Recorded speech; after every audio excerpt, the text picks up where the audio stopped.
I didn't sleep much that night. Every time I closed my eyes, I kept seeing that message. I still think about you, from someone named Daniel. And the question that wouldn't leave my head, are you really happy with him? The next morning felt strange.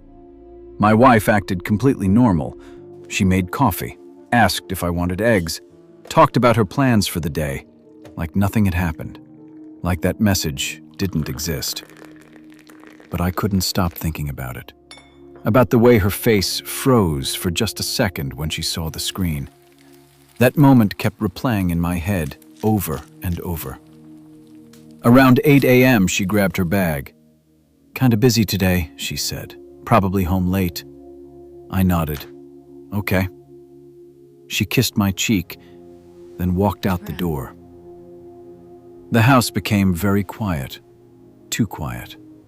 I stood in the kitchen for a moment, looking at the empty coffee cup she left on the counter. Then I noticed something. Her phone, still sitting on the table. She forgot it.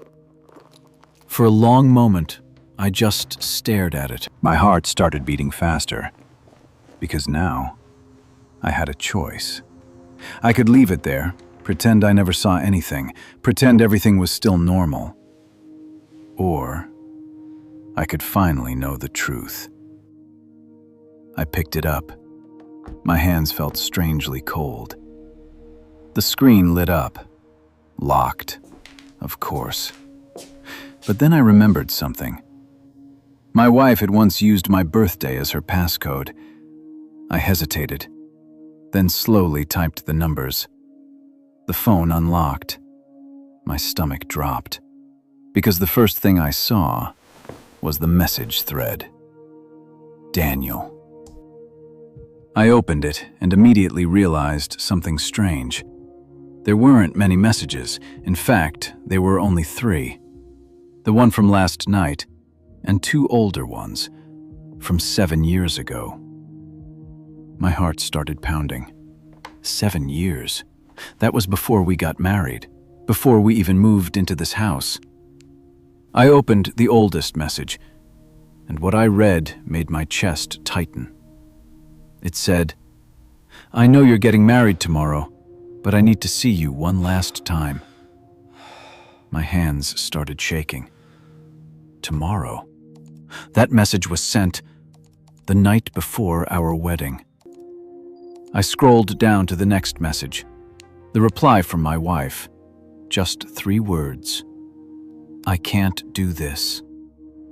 Then the last message, the one from last night. After 7 years of silence, Daniel had written, "I saw your picture online. You look happy." Pause. Then another line. "But I need to know something. Does your husband know the truth?" I felt a cold wave run through my body, because suddenly, one terrifying question appeared in my mind. What truth? And at that moment, the front door suddenly opened. My wife had come back home because she forgot her phone.